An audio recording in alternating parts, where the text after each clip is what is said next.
Now, I'd like to also say some things regarding evolution and time versus the moment and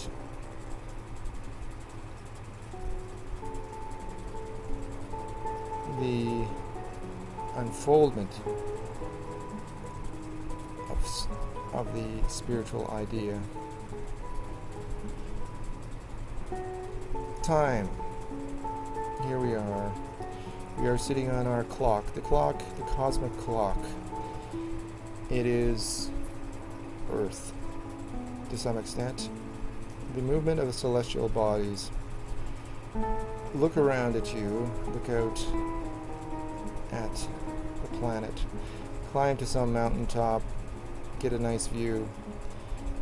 And possibly one where you can begin to perceive the curvature of the Earth.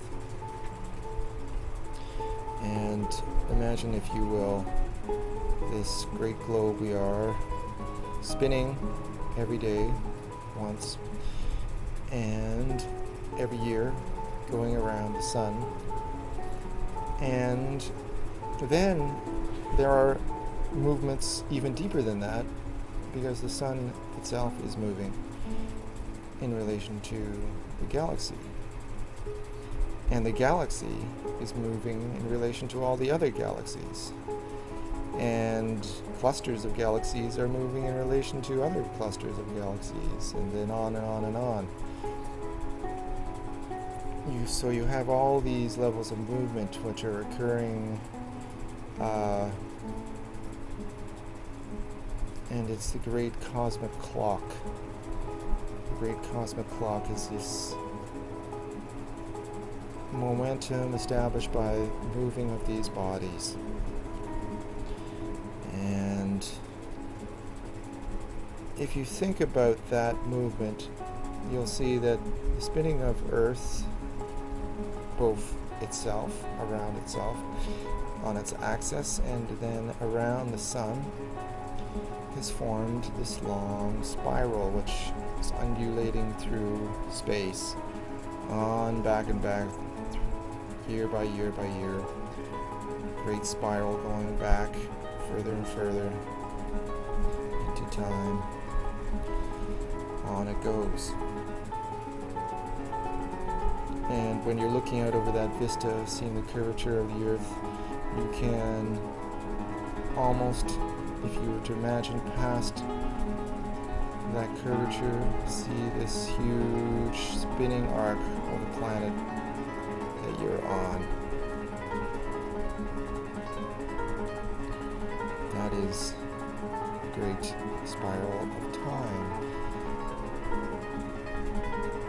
But the thing that is very profound, that Eckhart Tolle points out, and is very pronounced about, in which he is announcing in the title of his book, The Power of Now, is that in your perception, in everyone's perception, there's only been this moment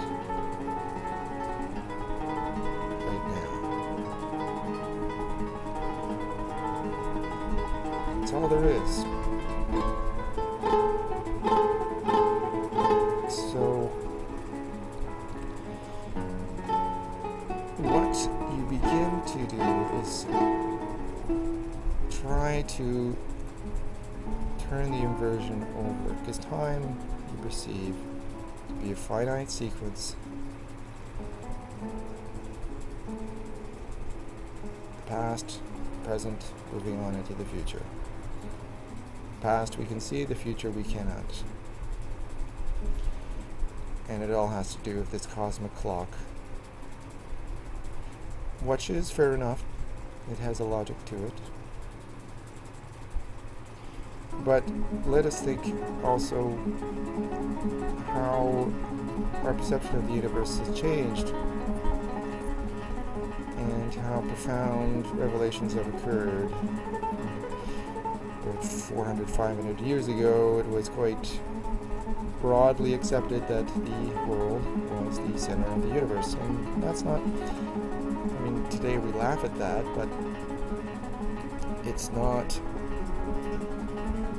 illogical for the perception that was had at that time, because they would look out and then they see the sun would go from one end of the sky to the other end, and then the stars would come up, and it was the same stars usually every night. They mapped them over the course of the year and saw different ones up there, but they all had a relation and they just kept on moving across the sky. So it seemed perfectly logical to assume that the world was right at the center of the whole thing, and all these things moving across the sky were in fact rotating around the Earth being the center. And this is, of course, symbolic of the ego itself, too. I mean, when the ego chooses to believe you to be the center of the universe.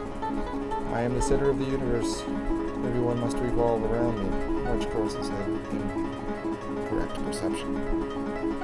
One that most of us have a great deal of difficulty giving up.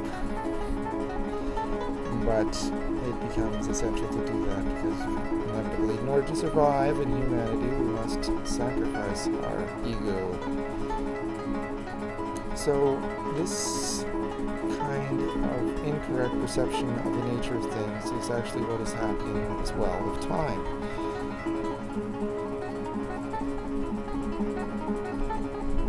You become mesmerized by this motion. But in fact, you've never left this moment. You've always been here.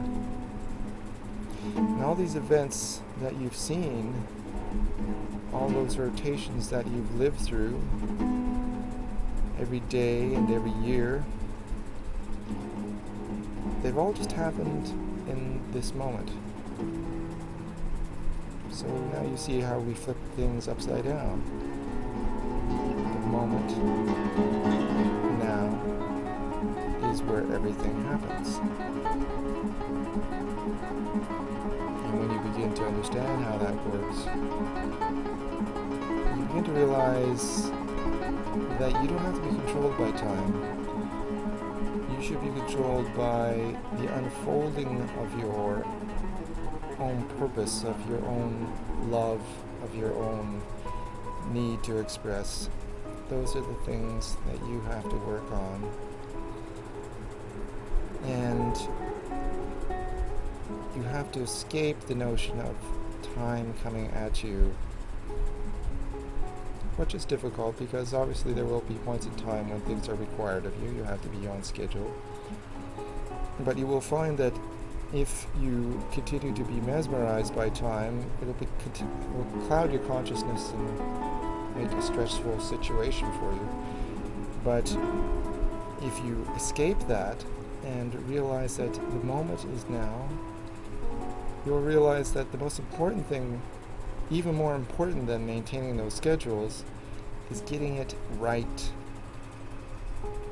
Getting the idea right, expressing it properly. And when you get that expression correct, and it takes work, it takes discipline, once again the wheelbarrow phenomenon, you will find that it is so much easier to meet those schedules, etc., and to be much more productive. And you will transcend all that time-based concept. If you want to find out more about that, you should read Eckhart Tolle, because he expresses it better than I do.